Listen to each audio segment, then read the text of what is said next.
What's going on, ladies and gentlemen? Welcome on in. It's Pro Wrestling Weekly right here on the Takedown on SI on YouTube. I am one of your hosts, Zach Cadorn. That is Blake Lovell. Blake, dude, what's going on, man? We are on the road to WrestleMania, my friend. We are indeed, Zach. We're almost there, only a couple months away.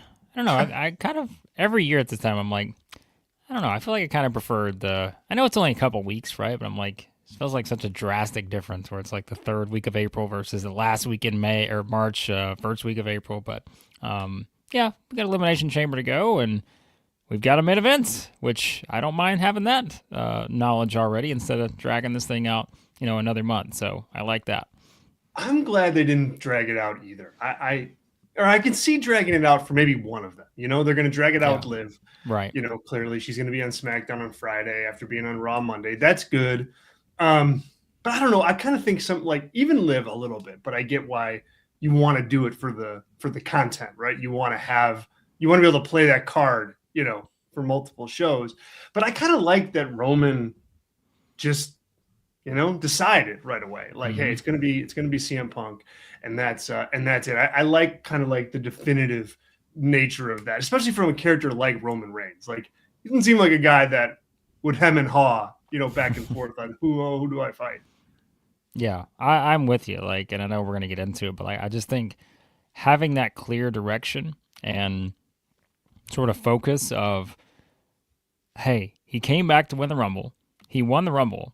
But it's not, I feel like sometimes it's like, oh, well, some people win and they're like, man, what a shock. I won the Rumble and now I got to spend a month figuring out who I want to face. I never even thought about that. Like, Exactly. And I'm just like, I think sometimes that can just be so silly. And again, they're going to do that with some of these just because you can understand, like they've tried to intentionally complicate some of the other situations, Right. And kind of build up the drama and all that. So it makes sense. But like, if you're someone like Roman Reigns, you think you're the top dog, and so you're telling me before the Rumble you didn't consider the idea that you had to choose the and all this. Like, Exactly. sure, Exactly. that's what I really liked about it, is that he looked like someone who was focused. He knew exactly why he was there, and we've got a really good main event set. We sure do. We sure do. We're going to talk all about the Roman Reigns and CM Punk promo here in just a second with all of you. But this is the Takedown on SI. This is Pro Wrestling Weekly. This is our weekly live flagship show right here on our YouTube channel. Thanks for joining us. Thanks for being here. If you're here and you aren't subscribed to our channel, what you waiting for? Hit subscribe so that you can make sure that you get all the content that we drop all throughout the week. We had a really big interview with Adam Page go up earlier this week with John Alba. Page talking about a multitude of different topics, including kind of the backlash and situation with him and Marty Scurll in the picture that they took. All of that addressed there in that interview. Also stuff with Booker T and Tommaso Ciampa, all there for you, as well as a bunch of other shows. So hit subscribe and turn on your notifications so that you know when we drop something new.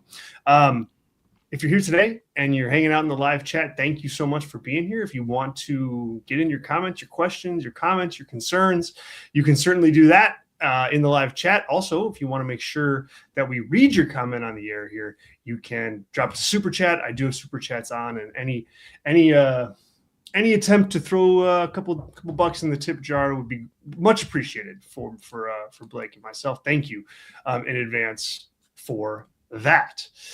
All right. So, Blake, you mentioned it. We talked about it. We have a WrestleMania main event. It's going to be CM Punk defending the WWE World Heavyweight Championship against Roman Reigns at WrestleMania 42. And why do we know this? Well, a pretty epic promo segment between those two guys on this week's episode of Raw to close out this week's episode of Raw in the main event. The first thing that I thought when I was watching this promo, Blake, is this is what a WrestleMania main event feels like. Like, this is what it feels like. This is what it looks like. This is the drama that you want around it. This is kind of the tense, like, oh my God, they're in the ring together type feeling that you want to have. Like, this is that. And I think, like, WWE had that a little bit last year with the John Cena and Cody Rhodes, but not to this level. Like this level really showed the difference between this main event and last year's, night 2 main event, Cody versus Cena. We're going to get into the intricacies of this promo, but just your thoughts on the vibe they created and just the level of interest that you think Roman Reigns versus CM Punk has for WrestleMania 42. So I did a video earlier this week and I compared it to something, and I don't want to go too far here. It's one promo segment, right? But I'm terrible at a green screen here. I'd be awful. I'm like, which hand do I point? Oh yeah, it's this one. I'm like, honestly, Zach, like it feels like this. And I'm not saying it's going to be WrestleMania 17, right? It's not going to be Austin and The Rock. But the comparison I made was, it is so simple sometimes when you can just say, here are two guys who don't like each other and want to be the top guy in the entire industry, and they want to compete for the one thing that helps define you in that regard, and that is the championship. Like, it's that easy. Like, you don't have to complicate this thing. And so when you have two people of this level, you don't need to, again, do some kind of swerve or storyline that's going to just, add in this and what's going to happen here and there, like all that. You just need to present, here are two of your biggest stars. They now find themselves in a situation where they have no choice but to face off. They have history. There's a story to tell there. And they're going to do it at the biggest show of the year where all eyes are on them. Like, it's that. Like, that's what it is. And I saw someone, too, on one of the social media platforms. They were like, everybody was reacting to the promo, and rightfully so. And they're like, how great this was. But someone said, all I need now is for just, Michael Cole or whoever to be sitting between these two guys in the locker room before April, whatever. And I'm like, yeah, sure.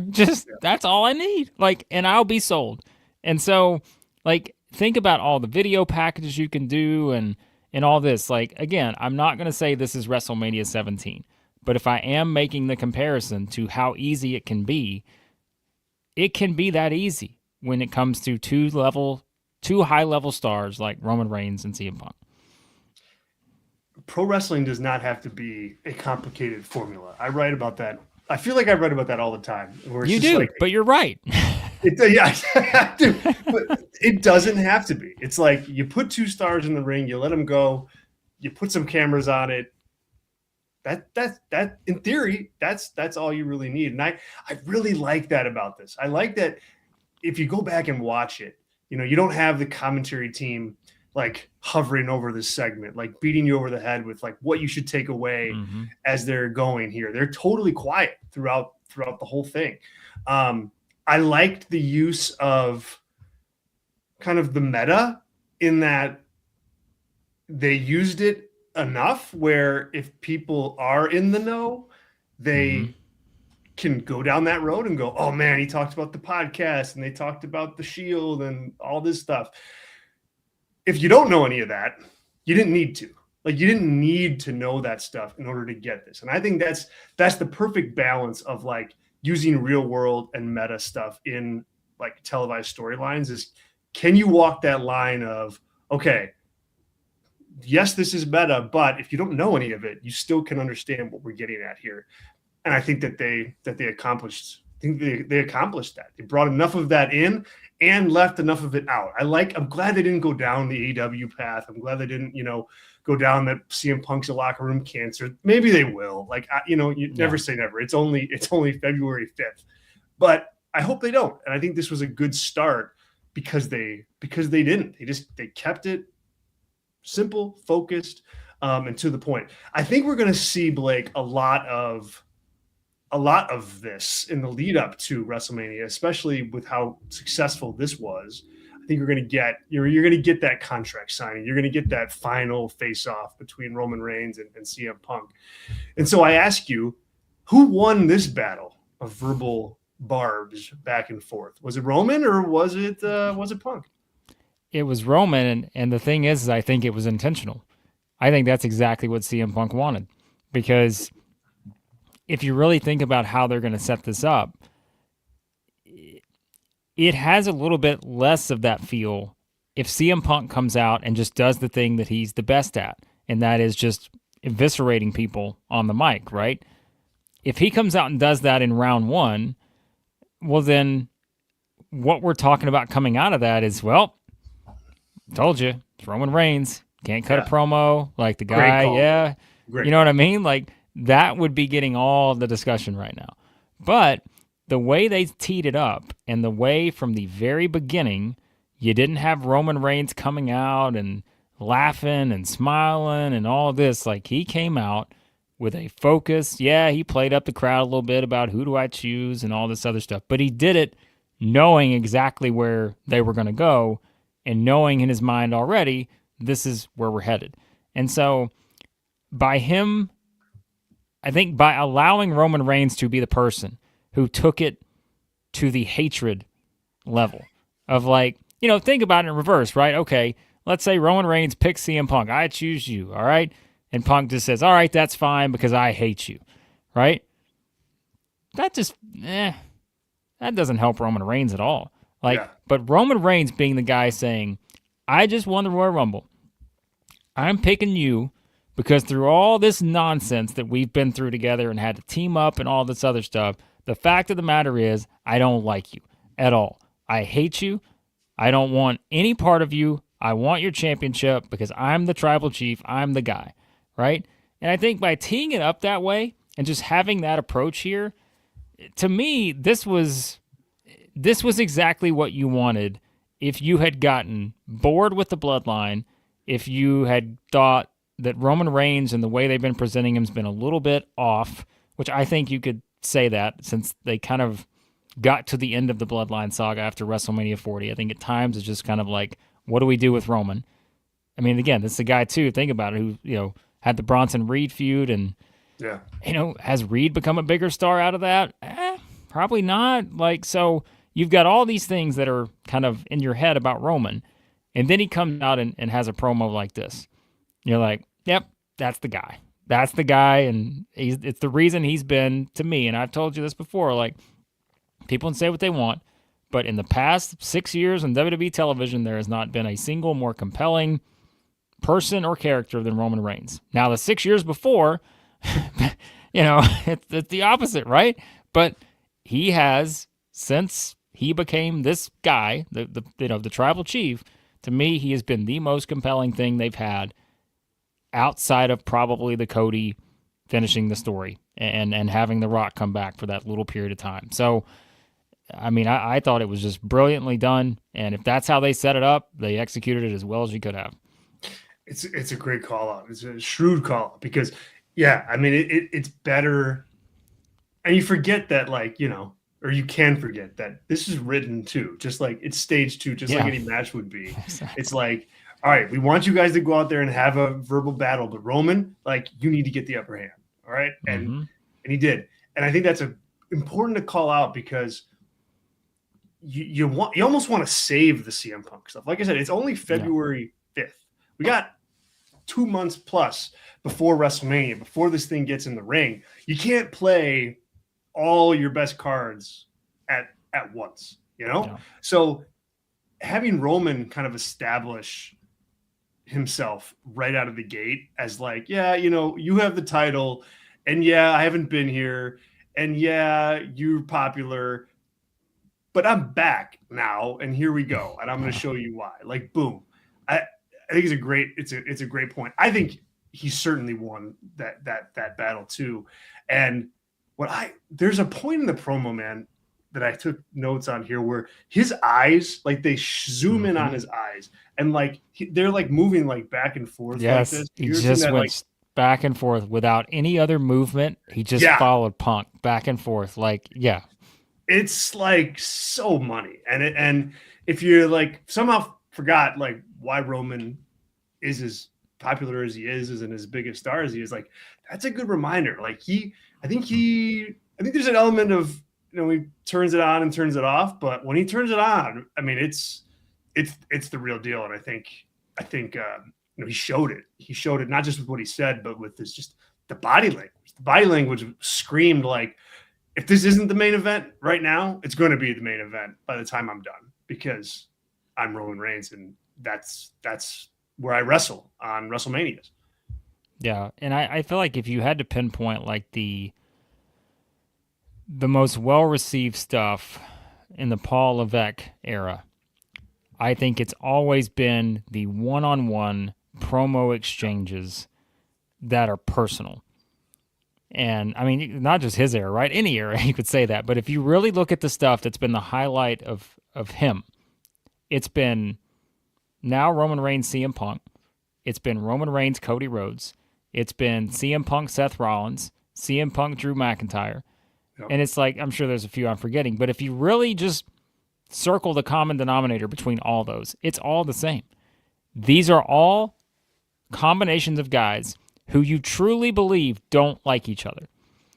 And you bring that out of them, and you let them have a microphone where there's no outside distractions, there's nobody running in, there's no music hitting elsewhere. Like, again, you mentioned even like the commentators. Commentators aren't telling you, oh, he said that because of this, and let me tell you why. Like, no. Like, it's just two guys with a microphone, face to face.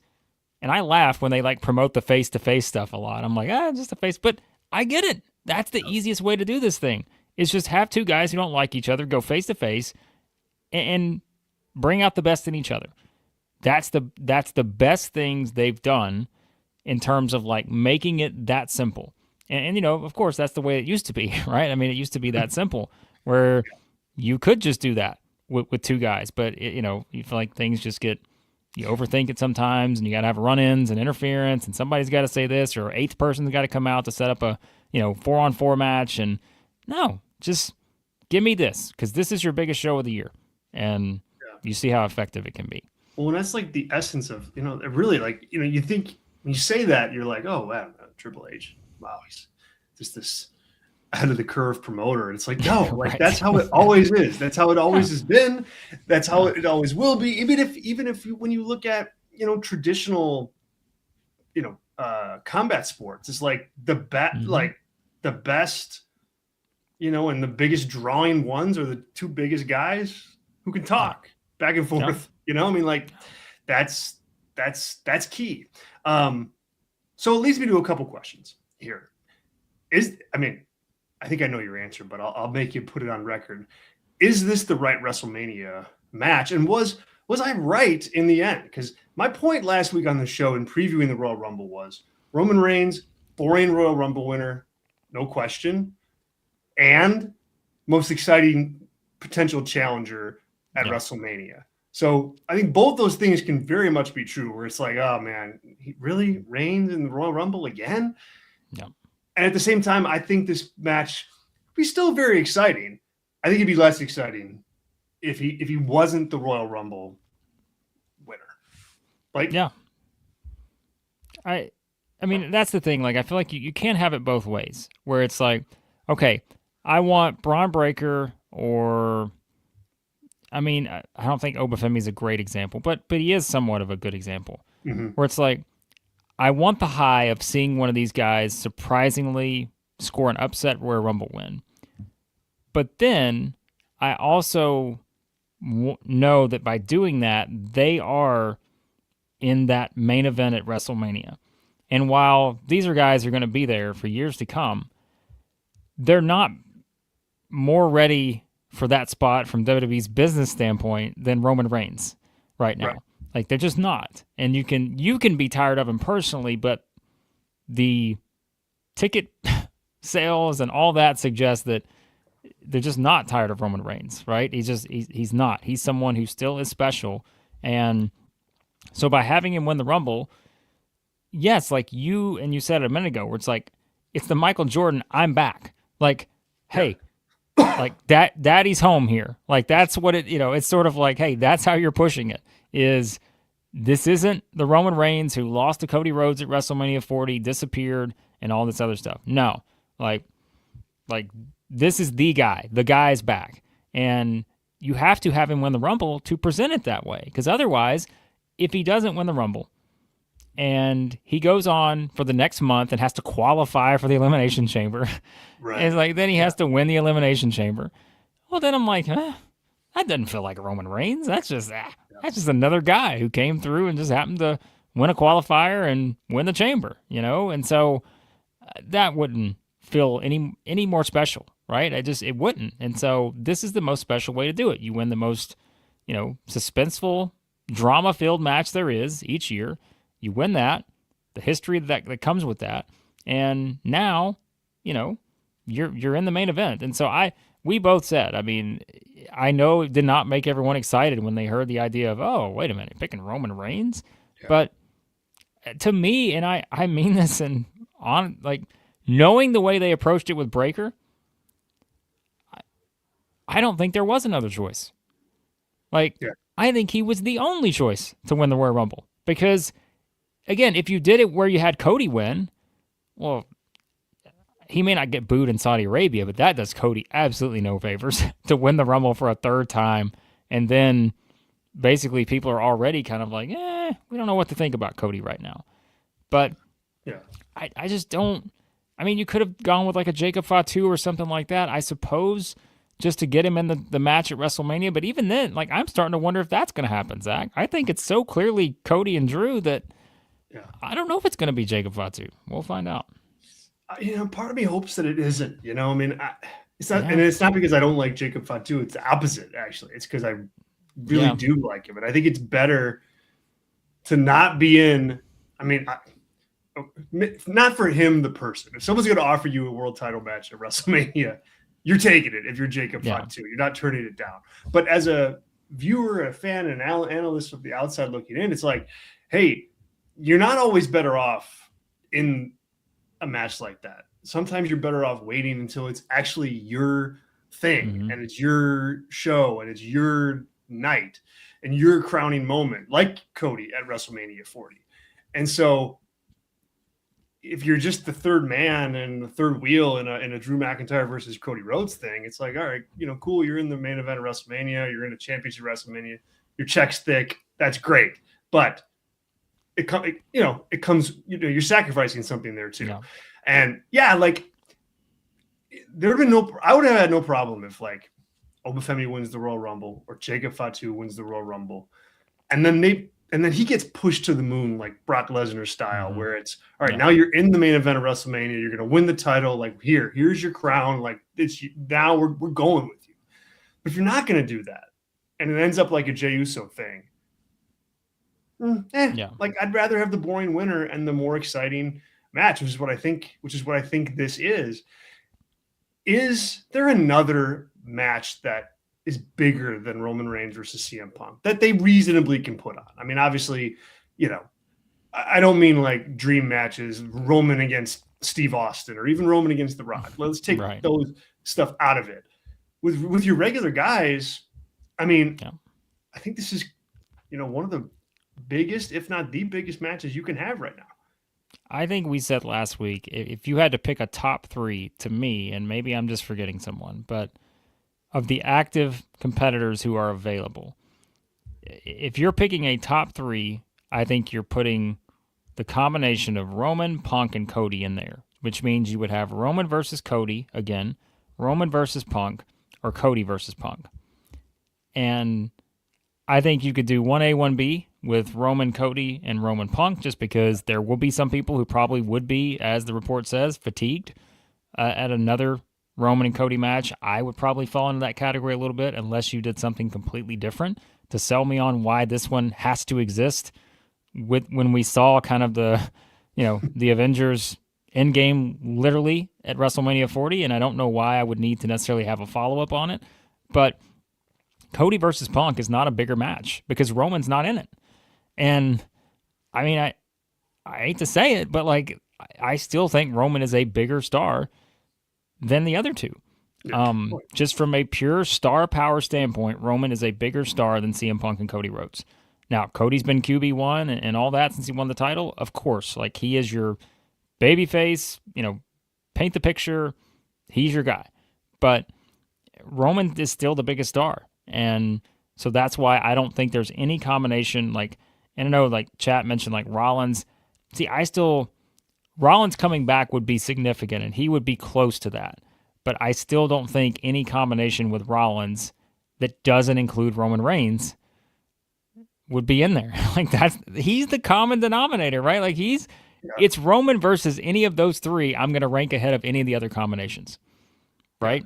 No, you're Like, right. I mean, and Rollins, he's close. He's yeah, close, but it's just not the same. If you ran Cody against Rollins no, or Rollins against Punk, like big matches, no doubt, no question about it.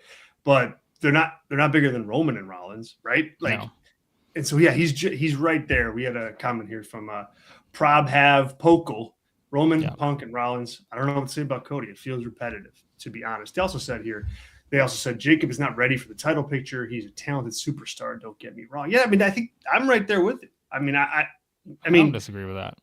I don't either. Like, or maybe him not being ready is the wrong word. It's just the title picture is not ready for him. Like Yeah, it's I don't just think this is the best setup.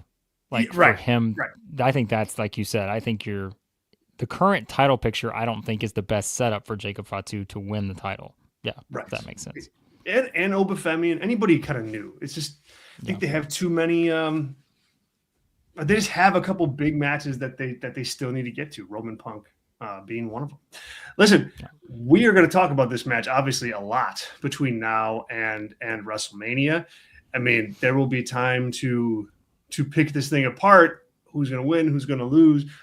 We'll save that discussion because I mean, there's so much that's going to happen between now and WrestleMania. But night one, promo number one. I mean, it's a grand slam. It's a grand slam, and if that's a sign of things to come, they've got some really like appointment television that they're going to be able to build as they go towards WrestleMania here. I mean, now anytime you hear that Punk and Roman are going to be in the ring, you're going to be like, okay, God, I got to miss that. Yeah, there might be a college basketball game on, but I want to see. I want to see that segment. I mean, and that's what a good promo is supposed to do. That's good. That's good business. That is good business. Pro Wrestling Weekly, our weekly live show right here on the Takedown on SI. Thank you all for being here. Certainly appreciate it. If you can, help us out and hit like on the video just so we can get this in front of some more fans' eyes. Let's talk, Blake, a little bit about the Royal Rumble as a whole. The Women's Royal Rumble, Liv Morgan is the winner, and I think that's a reasonable pick that you made.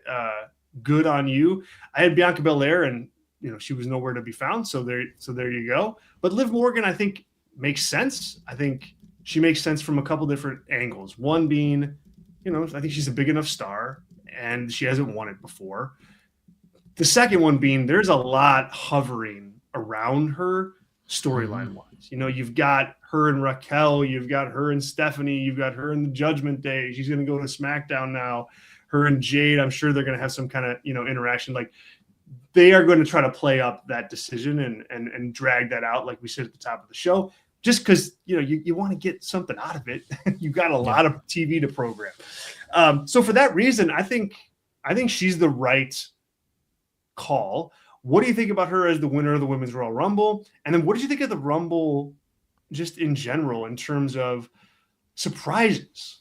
Like, did it live up to the expectation? Well, this may be a big surprise, but what do you know? I think they may have overhyped the surprises a little bit. Oh my God, not WWE. No, never. Just a tad. Yeah, I think, I went back and forth because there was like, and I'm still like kind of thinking about it. I'm like, I don't know which Rumble match I liked more. And that's probably like an issue too, because that means I don't necessarily think either one of them, like from start to finish, kind of had that flow that I feel like we, you know what I mean? Like we're so used to seeing. Yeah. The issue I had with the women's match, and maybe people saw it a little bit differently, but like, I just thought that it was kind of a race to fill up the ring as much as you could. And I think like when number 30 came in, Tiffany Stratton, I think you still had 14 people who were in the ring. So like that's a lot of like inaction if that makes like you know what I mean. Like you just got a Yeah. lot of people who are kind of standing around trying not to throw each other out, and I'm like, that's kind of the Rumble concept is you want to throw people out. So I don't know. I didn't really think it picked up. I mean, I think star power wise, if we talk about stars, Rhea Ripley's on a different level than everybody else, Yeah. and Liv Really. Morgan too. I mean, it's kind of those two, and when Rhea came out, I thought the energy really picked up. And I think that, again, just kind of shows you where she's at, which is, a discussion we'll probably have on the road to WrestleMania because I don't know if Rhea's getting a singles match, right? She It may doesn't be look locked like. in. Well, and so here's my thinking on that. So, and just quick sidebar here. If Bianca's not ready to come back, I think the biggest match you can do is Rhea versus Jade, but there's nothing to suggest that they're going in that direction. And I don't exactly know how you get there unless you kind of swap up, titles and tag team titles and all this other stuff. So I think that's going to be kind of because I just feel like they're going to be in that picture and you see how it plays out. So, but I mean, I guess Brie coming back, uh, you know, uh, it's it's fine. If you're a Bellas fan, I think it's fine. I can't say that what happened on Raw gave me a lot of No. optimism necessarily, but other than that, I no AJ Lee. You That didn't was get like the weird. that was a weird one to me. No Paige, which another one was maybe people thought she could come back. I don't know how realistic that was, but I think the bigger issue too was the Becky Lynch aspect. I expected Becky to play such a bigger role in the match, and all they did was use her as basically fodder to build Natty. I didn't love that. I know you're going to get to that match, but you could have done that in a Raw promo versus having to use the Rumble because I think Becky needed to be. I mean, think about the history Becky has with so many people in there, and think about how she could have interacted with a Sol Ruka and JC Jane and people like that, and you just didn't. That was all just kind of thrown to the wayside just to have this natty I threw out at the Rumble type thing for your such a huge women's star. I mean, I mentioned Rhea. Obviously, Becky's on that same tier. Um, so that was probably the biggest thing. I mean, they did some good things. Again, I was glad to see some of the NXT women get their opportunity. Of course, Sol Ruka, no surprise that she was a standout. Um, but yeah, I go back and forth a bit on the women's Rumble because I thought they really just kind of got off to a pretty slow start in terms of just setting the table to have that many people left. But the final three of Liv, Stratton, and Sol Ruka, I think, were tremendous finish. But I thought the match itself, it just took a while to get going. My note was that exact point. A good finish. I thought it was a unique finish with those three. I think if you forced me to pick like, hey, which Rumble did you like better? I would say the women's. Just Sean says here too, what's up, guys? This always happens, but the women's match was easily the better one than the men's. I think like that could happen for multitude of reasons. One being it's better. The other reason is like it's first usually, and so like after you see 60 people come out, like by the end of that, you're like, okay, like, whatever.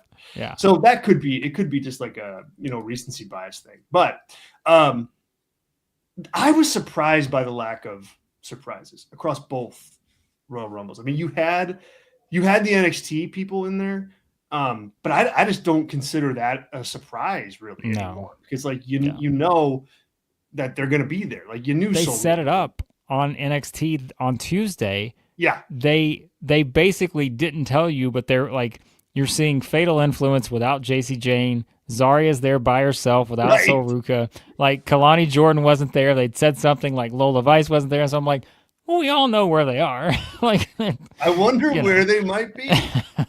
Yeah. And then they just didn't have like, I don't think you need like Brie Bella, I think is a fair surprise in the Royal Rumble. I just think you need a couple more of those.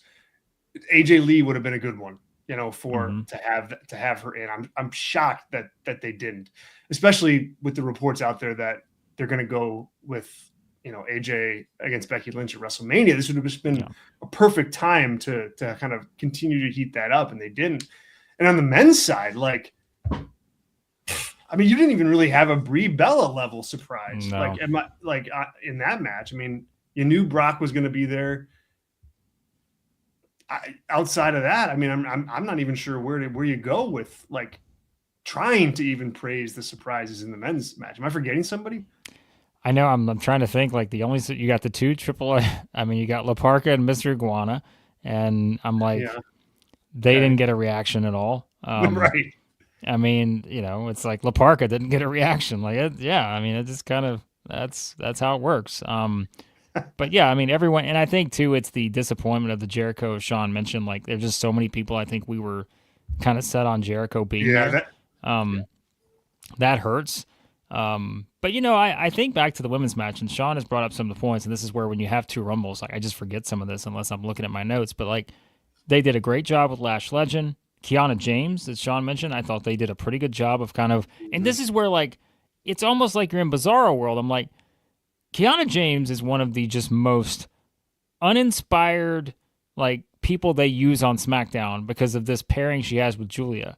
And like, we can all admit like it's not working for either party, I don't think. But like when you put her in that kind of setting in the Rumble and you can let her play to her strengths, she was great. Like she looked Yeah. really good in terms of like showcasing her power and strength and all this other stuff.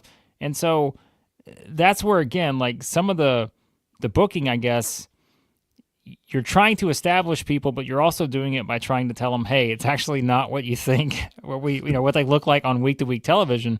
This is actually what they can do. And so it becomes kind of a battle, I feel like, when you're trying to do that. But yeah, now that I think back, I do think they did more with the women's match to get people over than they did in the men's match, which was you had the dominant performance from Obafemi, which, I think that was honestly the main goal of the Rumble.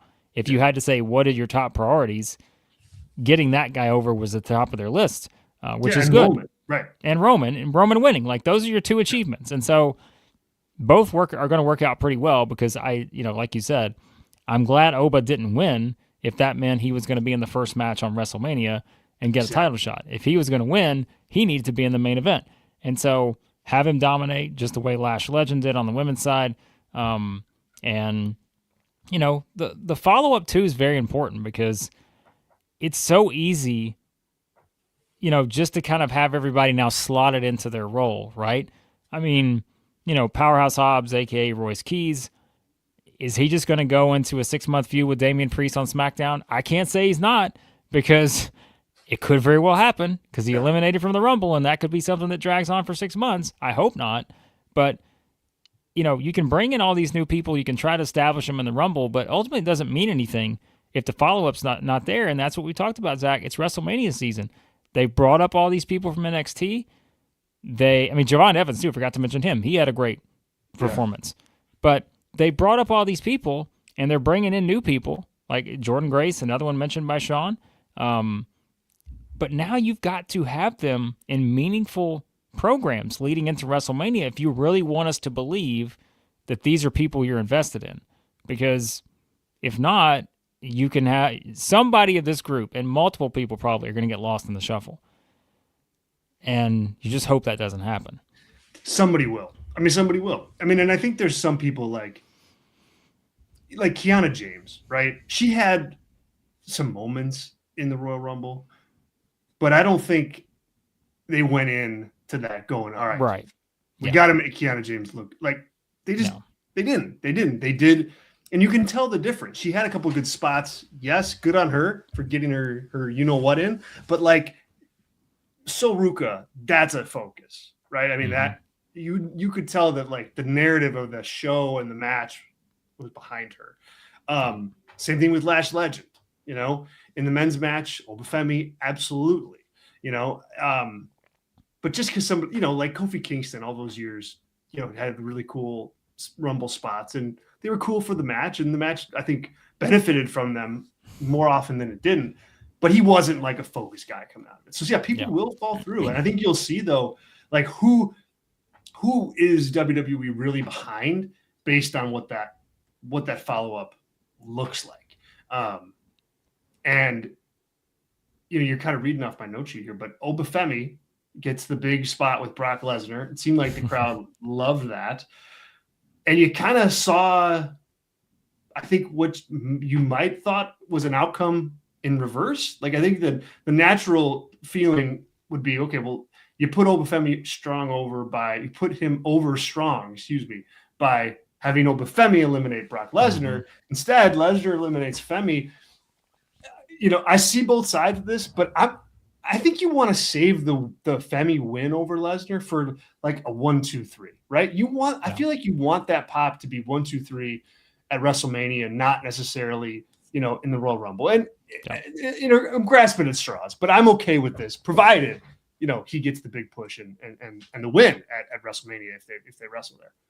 Yeah, because I think the only other option for Brock right now is Gunther, but they've not really done anything that's leaned in that direction. Yeah. They've not even hinted at that.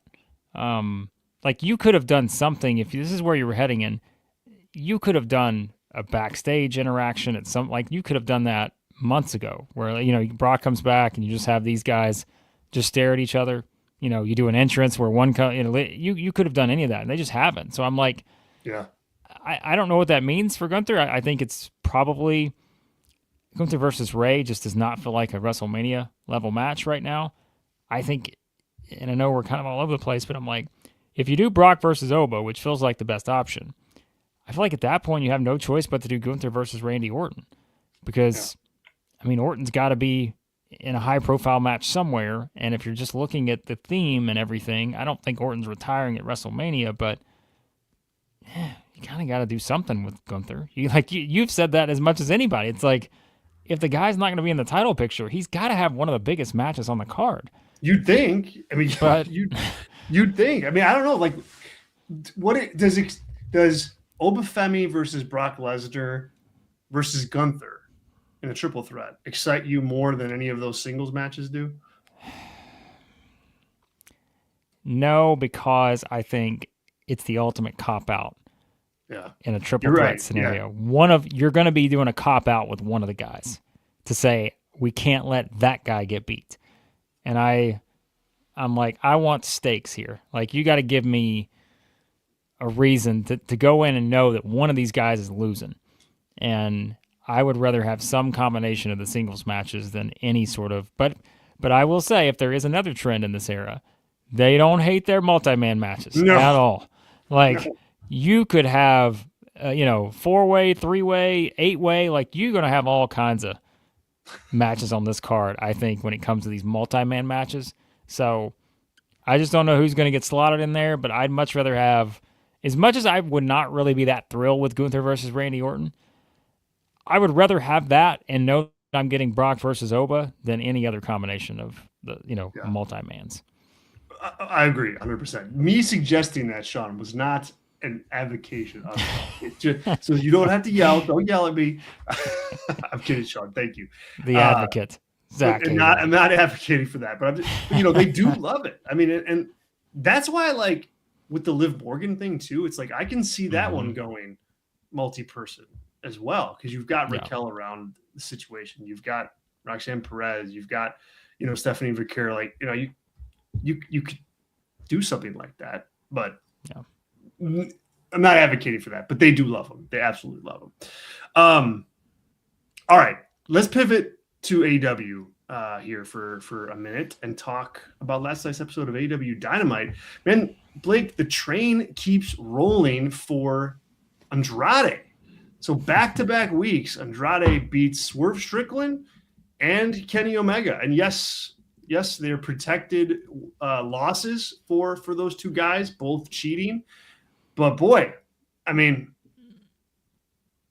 ask you, Blake, is this a true push, or is it a push to get Andrade to this match against Adam Page, and he loses, and then that's the end of that? Like how much do you want to read into those big wins? Because I think if you were to transfer this over to WWE world, and you're like, if you told me someone's going to beat Seth Rollins and someone's going to beat Gunther in back-to-back weeks, you'd be like, dang, all right, you're looking at somebody that they clearly like as a top guy. I don't know that I can say that about Andrade at this point, for as good as the last 2 weeks have been for him. Where are you at? So I think that's where, if we had to make a list right now, and I just, off the top of my head, I would be blanking on quite a few, but I know that list exists of how many guys have also been in this role before. And maybe not to the extent of beating two people like that, because like you said, it's not often anyone's going to have that claim in being able to beat two guys of that level Yeah. in back to back weeks. But if we're going to say how many guys have been put into the heat up role in AEW to go for a championship and then lose the championship match, and then we don't really see them very often for a month or two, or they're just kind of sent right back down, versus you would think, okay, I feel like I'm having fun with like the PWI used to do the top 10 rankings like for every single company, right? So you had the WWF top 10, WCW top 10. I'm like, okay, if number 8 gets to number 1 and he loses, well, he's not going to drop down to 8. He's going to go to 2, right? Somebody else will jump him, he'll move down to 2 and all that. So I'm like, it feels like the opposite sometimes when you have guys like this. So you just heat them up as quickly as you can. And I don't think it's the same, but like, and of course Kyle O'Reilly got injured. So like we don't really know what they had planned for like the Continental Classic with him after he had the stuff with Moxley that felt like it kind of made him, because I mean, we even said it, right, Zach? We're like, before that, it just like, didn't really do anything with Kyle O'Reilly. Yeah. So now the Andrade thing is a little more extreme because we know there were clearly contractual issues and all that you had to fight through. But I think that is, and it's not just a challenge for Tony Khan, it's a challenge for anybody that's in this spot. It is, okay, you feel like you just had a couple wins that can absolutely make a guy.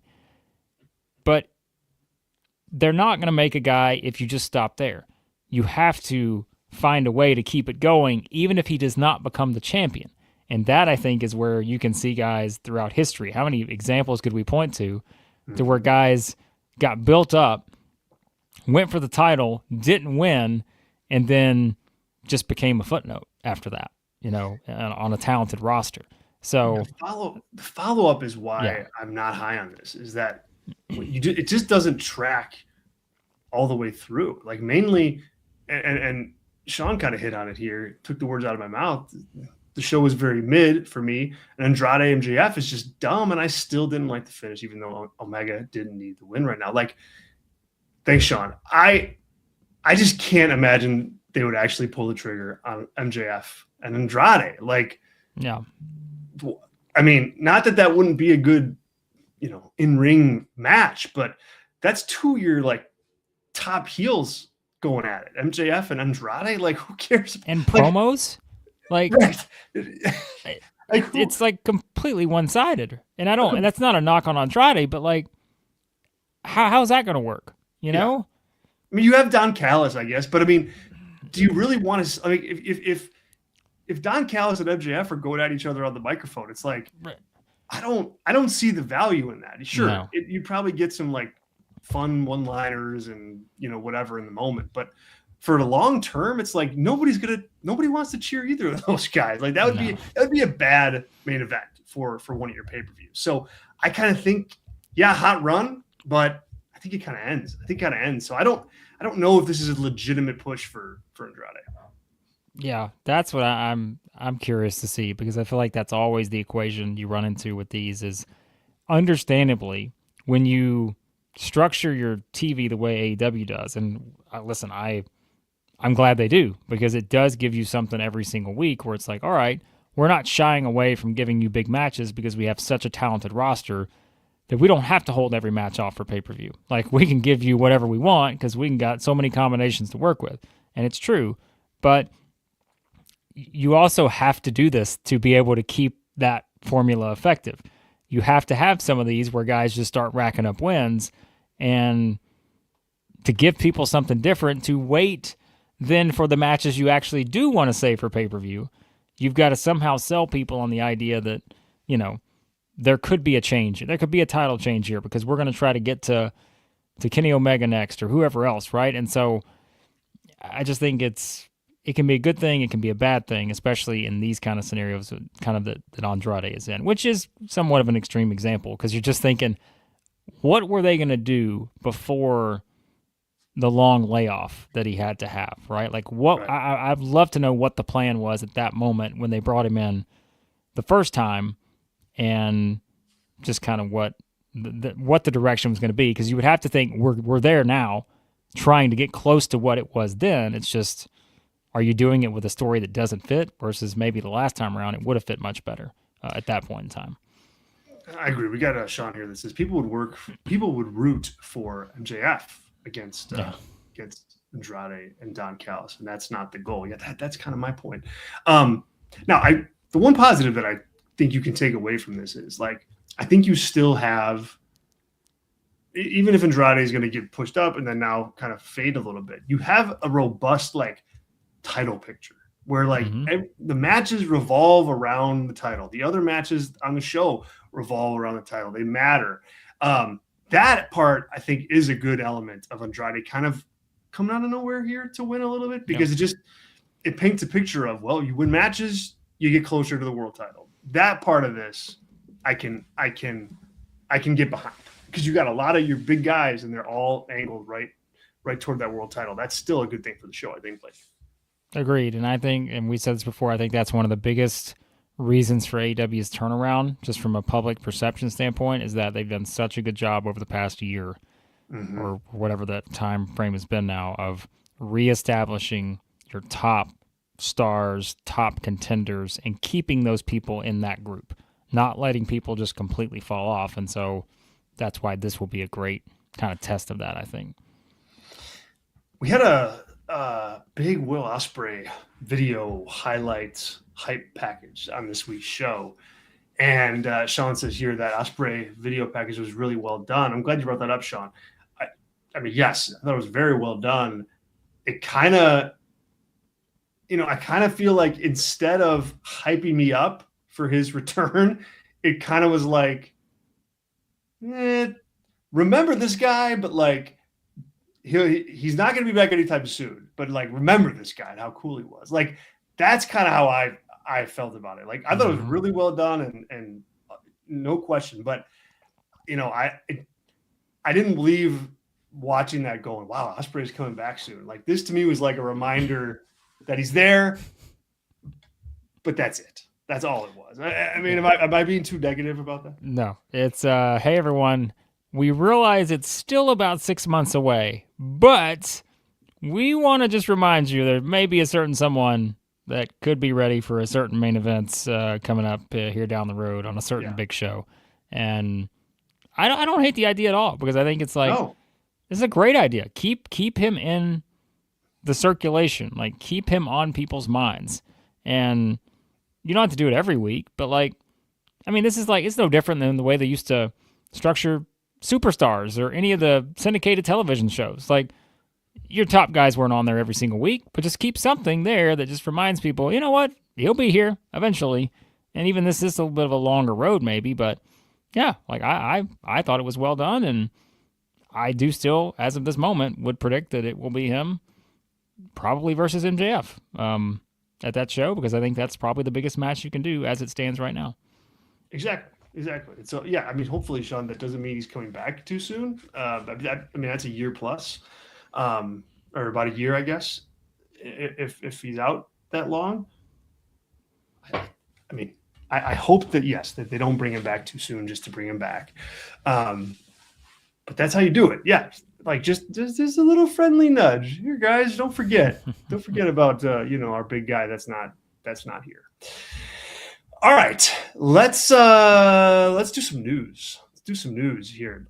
Okay, AJ Styles, he is retired. He lost to Gunther at the Royal Rumble. He almost laid down his gloves, but then he didn't.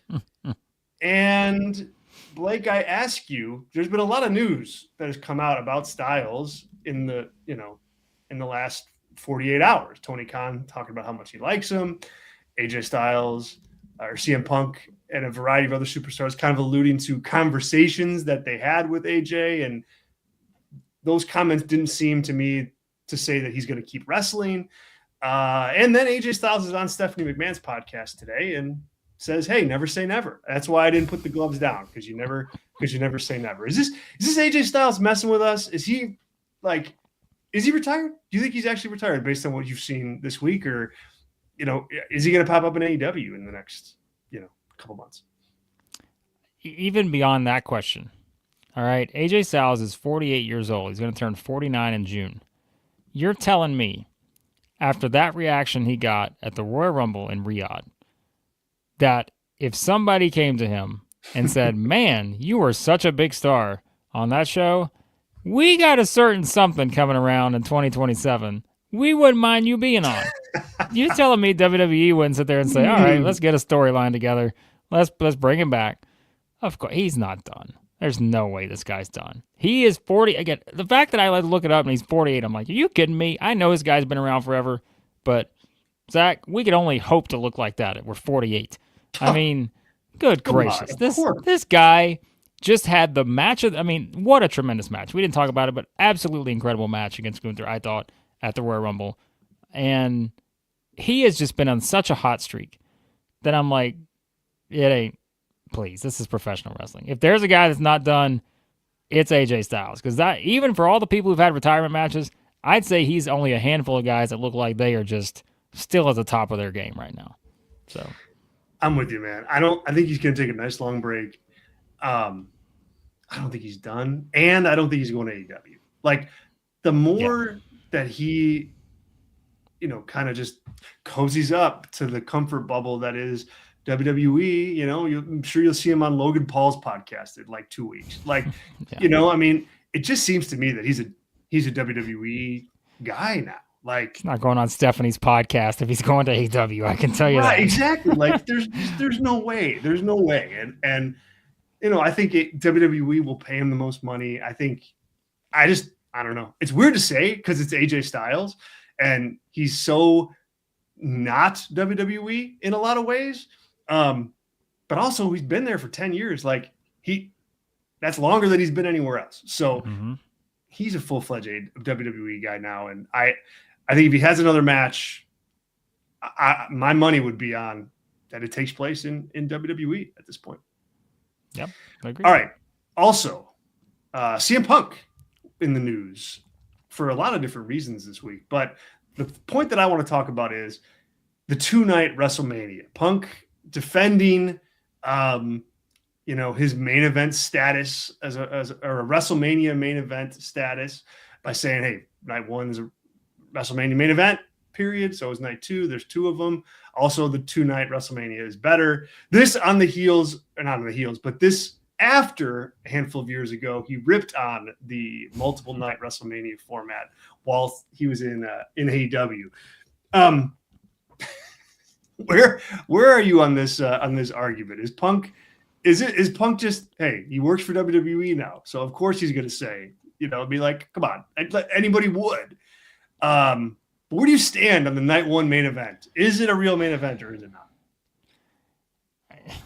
The night 2 main event is the actual biggest main event, but is the night 1 main event also a main event? Yes, but I just like, if you're going to do the 2-night thing and you're saying that like the card is what it is, like you have to say that it is a WrestleMania main event. For sure. Like you have to. It's 2 different shows, but it's just they happen to fall on the different nights. Like, so you have to, I think. It's not, both are main events, and I think one is bigger than the other. And I think that's okay. Like, it's a double main event split over 2 shows versus if you had a double main event in other places, yes, you would probably just say, hey, it's the one that goes on last, but they both go on last. So, yeah. I mean, well, I think I think one of those will always be a bigger match than the other one. Like, sure. So I think Punk's right in saying that he main evented WrestleMania. I think if I were to argue with him, I would say, Punk, you've been in the main event, but you haven't been in the biggest match at WrestleMania. That will come this year. Until now. Yeah. Yeah. Until now. All right. Last but not least, Royce Keys made his debut in the Royal Rumble. Powerhouse Hobbs, who he's formerly known as in AEW. based on his Royal Rumble appearance, I don't think you can tell too much of how they think of him. I mean, I certainly don't think of him on a level of Obafemi, right? I mean, he didn't get that kind of attention. But at the same time, there's not many guys who just walk into WWE nowadays and debut at the Royal Rumble. I mean, like, normally you're in NXT. Blake Monroe is in NXT. Ethan Page is in NXT. Like, and I would put Powerhouse Hobbs more on the level of those guys than like an AJ Styles coming in. So I don't know what that says about what they think of Royce Keys, but he certainly didn't look out of place in that match, Blake. No, he didn't. He fit right in. That's again kind of the guy that you want to establish, I think, in a match like that, where you can really play to the strengths of power and, having to throw people over the top. And that's why I was kind of half joking earlier. Like, he eliminated Damian Priest, and nothing against Priest, but I feel like every feud they put this guy in is either 6 months or a year. And I just worry that they're going to go straight to that and stay there a while, and one of them turns heel, and that's the story for the next 3 or 4 months. Maybe I'm wrong, but I do wonder if that was the whole reason, because otherwise I'm like, that was kind of a weird Damian Priest. Why have him eliminate him? And they're going to have to revisit that, and I think that probably starts on SmackDown. I think they're going to go there with it too. And I don't know. It's just, like, I think that Powerhouse Hobbs is a better heel in that feud, but like, he didn't really get treated like one, in the Royal Rumble, So yeah, that's a little bit of an odd one. Were you surprised that Tony Khan didn't like come out and just no comment, the fact that, the Royce Keys to WWE News, he went out of his way to, actually praise Hobbs and be like, hey, he's a big part of AEW, had a nice run here, wish him all the best. Like, let's say it's a pretty classy response from who in the past, someone who's been pretty petty about that kind of thing. I don't think there's anyone over the past year that has done more for their online image than Tony Khan, because he has it's been a 180, man. Yeah. He says all the right things. And meanwhile, I don't know if there's anyone who's gone in the opposite direction more than like the WWE when it comes to and it's just like they've switched spots here. I mean, not the same, but yeah. So, all right, that's the news. We got stories on all of this and tons more up at the Takedown on SI website. Make sure that you guys are heading there for all your wrestling news. Bookmark it, make it your one-stop shop for all things pro wrestling, writing and news, podcasting and YouTube. You just need to go there. Takedown on SI. All right. We end the show every week with a little segment that we like to call Name That Main Event. Blake, do you got something queued up now? I got something queued up. I just realized I didn't plug my camera in, so it's like the 1%. So if you guys see my picture go off the screen, you're still going to be able to hear me. But this is an interesting one. So I've been giving you is it 80s, 90s, 2000s. So this one I'm going to give you is in the 2000s, but we're going to go a little bit further into the 2000s. Okay.